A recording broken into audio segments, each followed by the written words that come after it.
Rohit is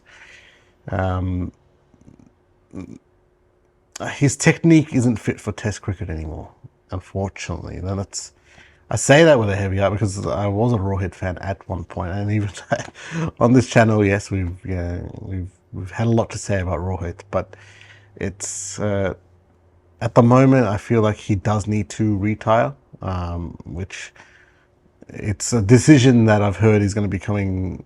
If it is going to be coming, it's going to be done after the series is over, after the SCG test.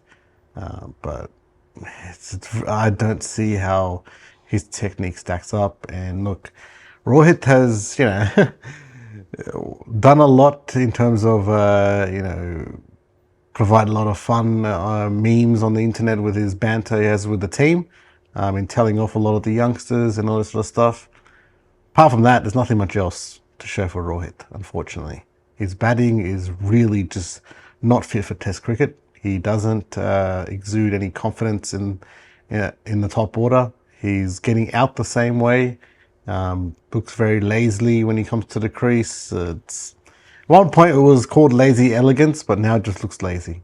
And it's, I don't know, just as a captain, it's not working out for me. The field placings that he does at certain times, it's not really that inspired. He doesn't use his bowlers well. Nitish Kumar already is an all-rounder, and it's like he only gets a couple overs. Well, then why we've got him as an all-rounder in the team? Like, it's stuff like that. Like, we've got to utilize our bowlers that we have, and I just feel like he doesn't do it properly as a captain. And there's a lot of questions to be asked about Rohit and his form, because it's not the greatest. And then averaging under 11 for this past calendar year isn't great. It's not something that any of us really as Indian cricket fans can defend. As he's our captain, he should be leading from the front, and it's not working out at the moment for Rohit. And unfortunately, it's something where I believe we just retire from this format of the game, focus on maybe one-day cricket being the format that he plays for the next maybe 1 to 2 years, and then retire completely from international cricket. That's the way it should go, right? But he's just, from what we saw in the press conference, he's blaming a lot of other people and not really taking much on himself. So that's disappointing to see. But that's just exactly where we are at with this captain at the moment. So unfortunately, Rohit has got a lot of things to work on, and hopefully he thinks a lot about what happens next for Indian cricket during the next couple of days leading up to the Sydney Test, because I mean he's keeping a lot of youngsters out. That's all I can say. Came back into the team, a winning team at that point, and the batting had to shuffle around him. KRL's not opening anymore, and that's messed things up there.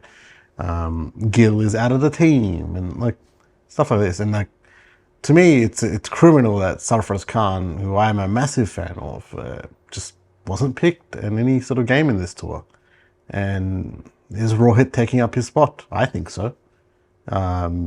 He's a great talent, Sarfaraz Khan, and if someone is averaging less than 11 in the last calendar year, it really does bring into the spotlight as to why isn't Sarfaraz Khan playing ahead of him?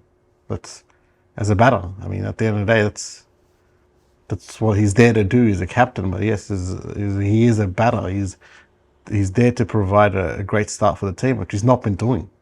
So it's just really disappointing that's where we're at with our captain, and unfortunately, that is where we are at.